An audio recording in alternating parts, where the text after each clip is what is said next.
What's up, y'all? Welcome back in the shop. Today I'm gonna do tool review. It's tool review Tuesday again here, and I got Lincoln welders on my mind, and I wanted to kind of go over and show the pros and cons and what I really like about them and things I don't really care for. And I've had these two Lincoln welders. One's a stick welder 180, one's a MIG, and I've been using them for quite some time. I've had the stick welder ever since I started welding. The MIG welder I've had about 1.5 years, I think. And they've both been really good to me as far as durability, how they perform.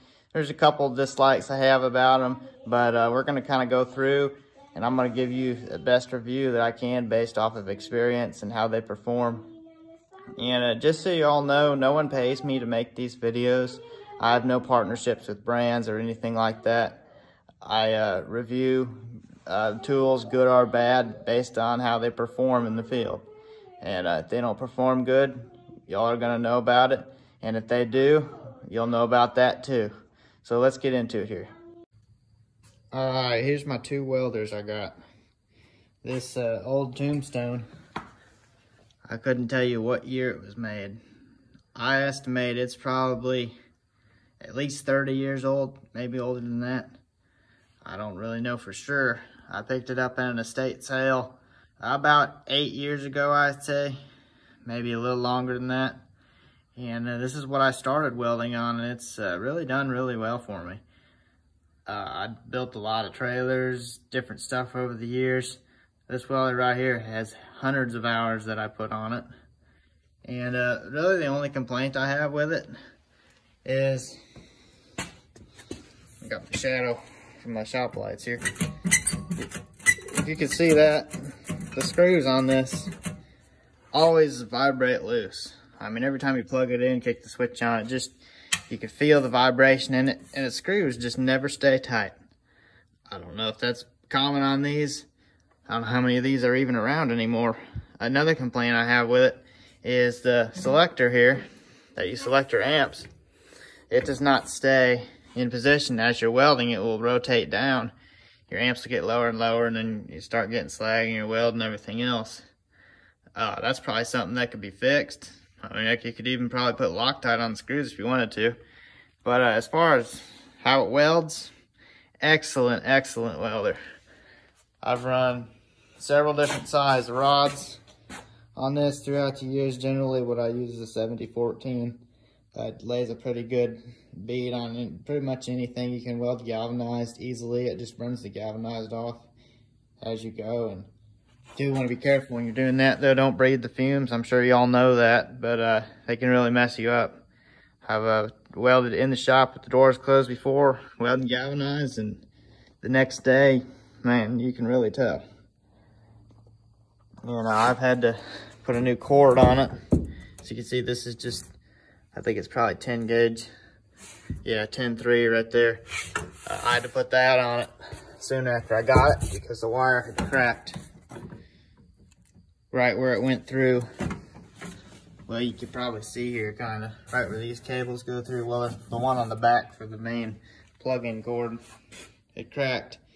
And rather than trying to fix that cord, I just put a whole new wire on it because it was getting pretty old. But I mean, after 30 years or however long this thing's been around, what do you really expect?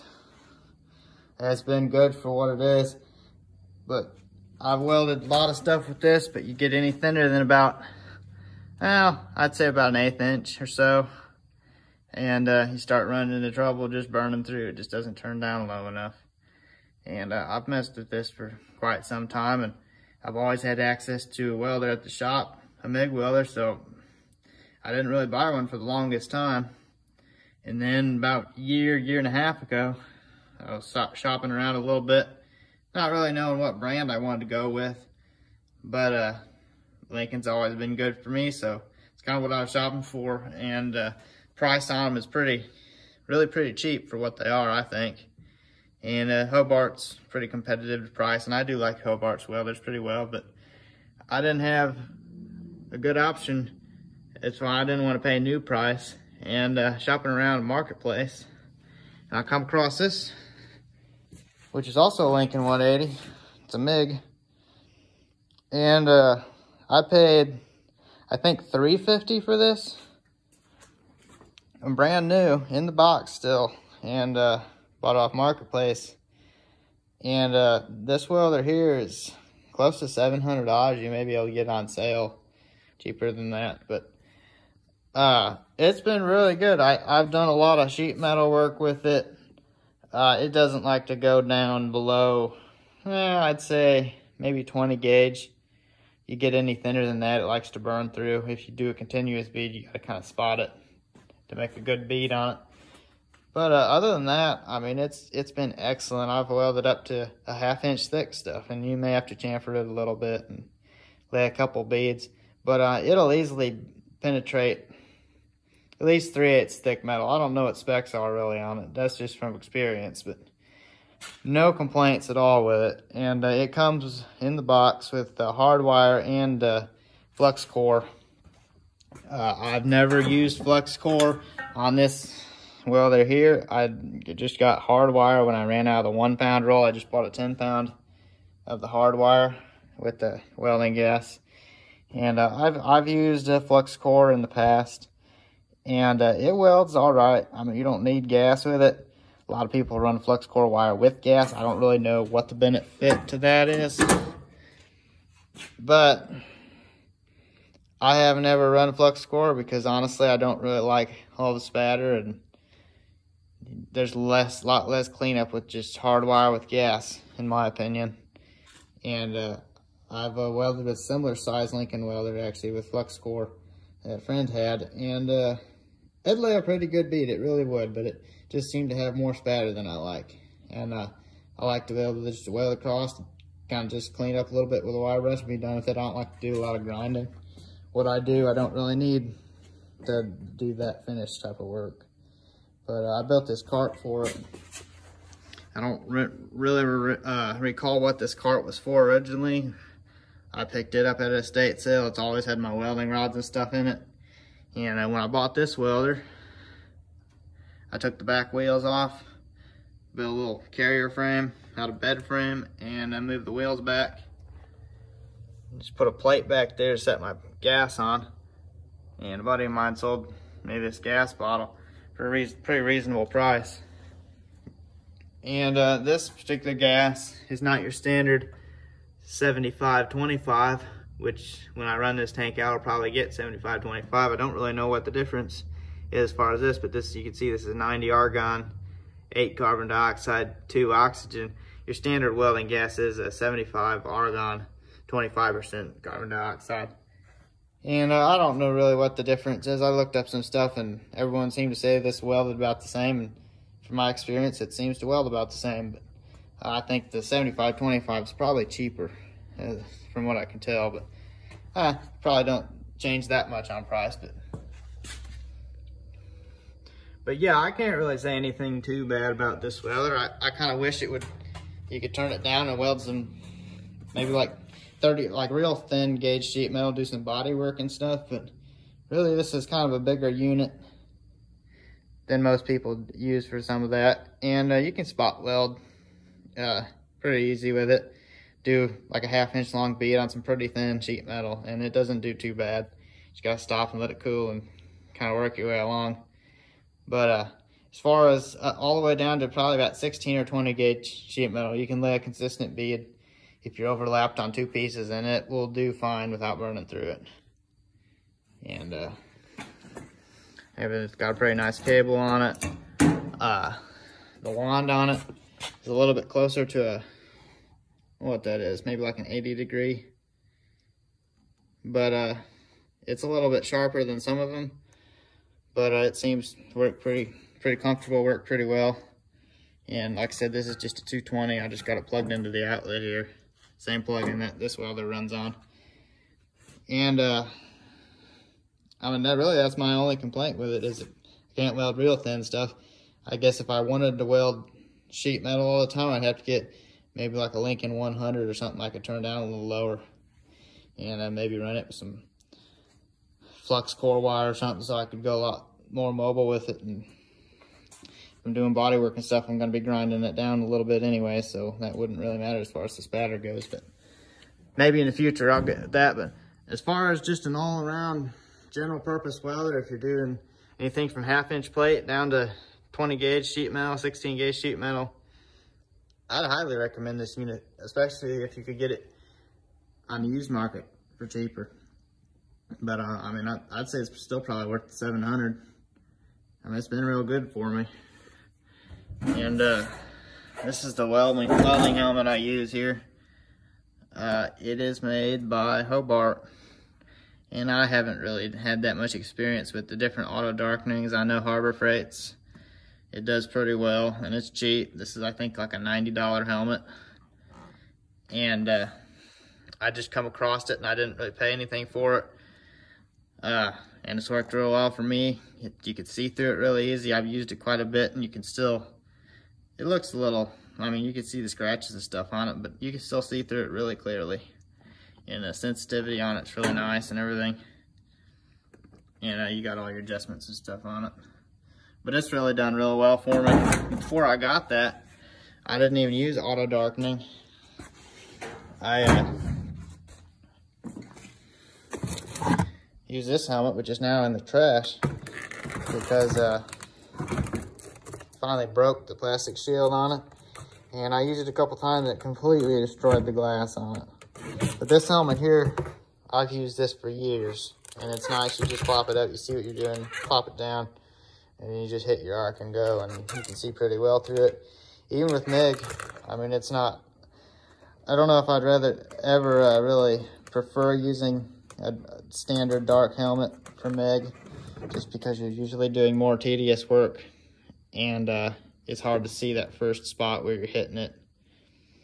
And with stick, though, it's no big deal at all, but I use the auto darkening with my stick now, and it seems plenty quick enough. No issues at all there. This welder does come, well, let me see if I can find it.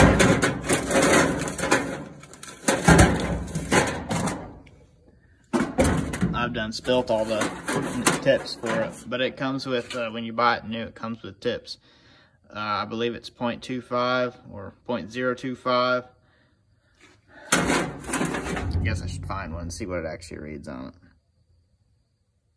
If you can see it here, yeah, 0.025. I think the flux core wire, let me look here. This is actually 0.035. So I believe it comes with 3 sizes. Tips for it. They all got spilt in here, so I don't know what it originally comes with here. It's a 0.35. It must be 0.25 and 0.025 and 0.035, I think is what it comes with. It's got several of each. It comes in the packaging. It comes with the regulators for it. It's got all the cord and everything, obviously, with it.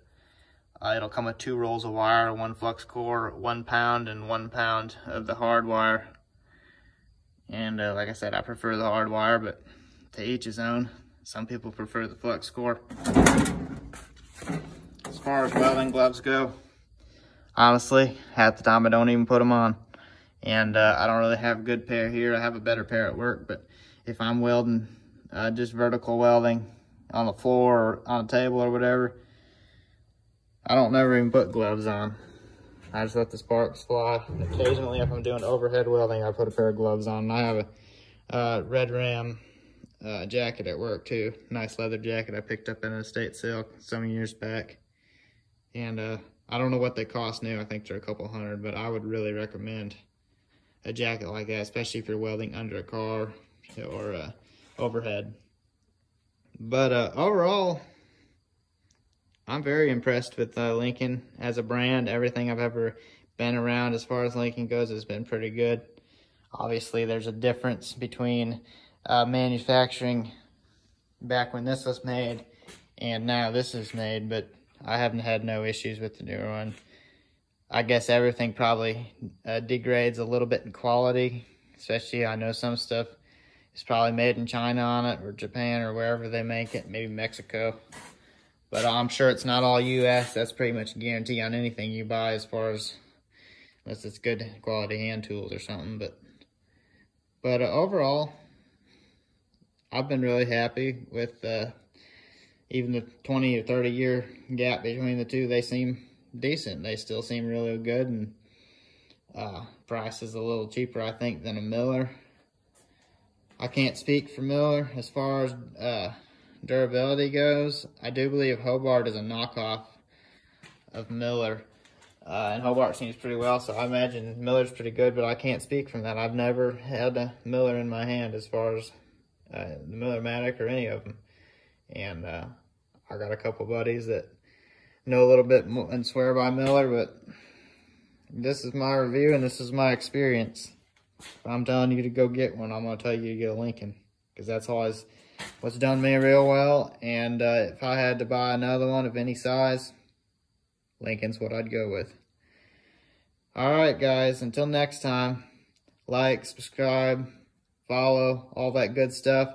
If you like my content, if you don't like it, just don't say nothing. It'll be better that way. Stay tuned. We'll have more videos coming. Tool reviews on Tuesday, and build videos on Friday.